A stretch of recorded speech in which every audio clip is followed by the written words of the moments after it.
Hi friends, welcome back to my channel. ఈరోజు అయితే నేనైతే పాస్తా అయితే చేస్తున్నాను అనమాట. ఫస్ట్ అయితే మనమైతే పాస్టాను అయితే బాయిల్ అయితే చేసుకుందాం.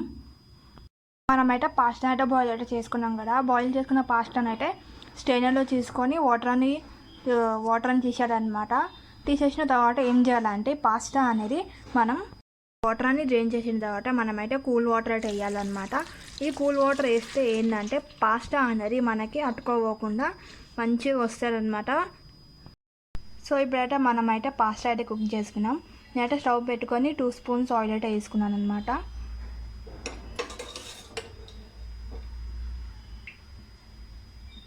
అయితే మనమైతే జీలకర్ర ఆవాలు అయితే వేసుకుందాం. సో జీలకర్ర ఆవాలు అయితే హీట్ అయిపోయిన తర్వాత అయితే మనమైతే గ్రీన్ చిల్లీస్ అయితే వేసుకుందాం. ఈ గ్రీన్ చిల్లీస్ అయితే హీట్ అయిన గ్రీన్ చిల్లీస్ హీట్ అయిన తర్వాత ఆనియన్స్ వేసుకుందాం.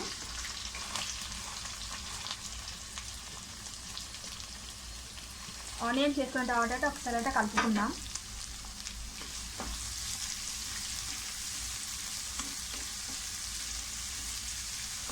ఈ ఆనియన్స్ అయితే కొద్దిసేపు అయితే మగ్గాలన్నమాట. సో మనం అయితే ఒక 5-10 మినిట్స్ క్యాప్ అయితే పెట్టుకుందాం.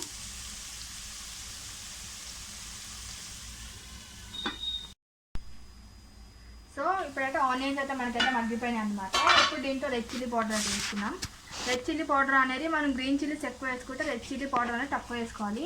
ఒక గ్రీన్ చిల్లీస్ తక్కువ వేసుకుంటే రెడ్ చిల్లీ పౌడర్ అనేది మనం వేసుకోవాలన్నమాట. మాకు స్పైసీ తగ్గట్టు వేసుకోవాలి. సో నేనైతే 1 స్పూన్ రెడ్ చిల్లీ పౌడర్ వేసుకున్నాం, 1.5 టేబుల్ స్పూన్. ఇప్పుడు దీంట్లోనే సాల్ట్ అయితే వేసుకోవాలన్నమాట.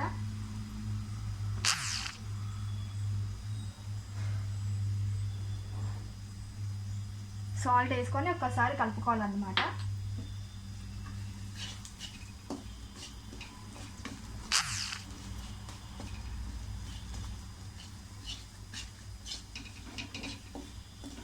దీంట్లోనే ఇప్పుడు మనం టర్మరిక్ పౌడర్ అయితే వేసుకోవాలన్నమాట.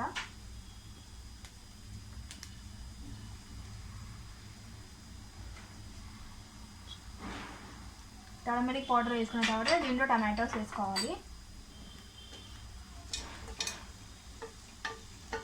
టమాటోస్ వేసుకొని అయితే కలుపుకొని ఒక 5-10 మినిట్స్ అయితే క్యాప్ అయితే పెట్టుకోవాలన్నమాట.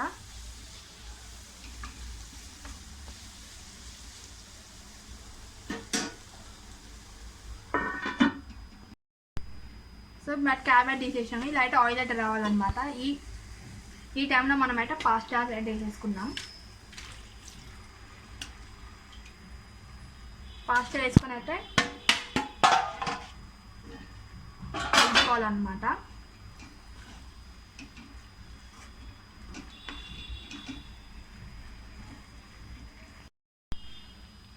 పాస్తా అయితే అయిపోయింది అనమాట. ప్లేట్లో వేసుకొని తినడమే. మనమైతే 100 సబ్స్క్రైబర్స్కి దగ్గర ఉన్నాం.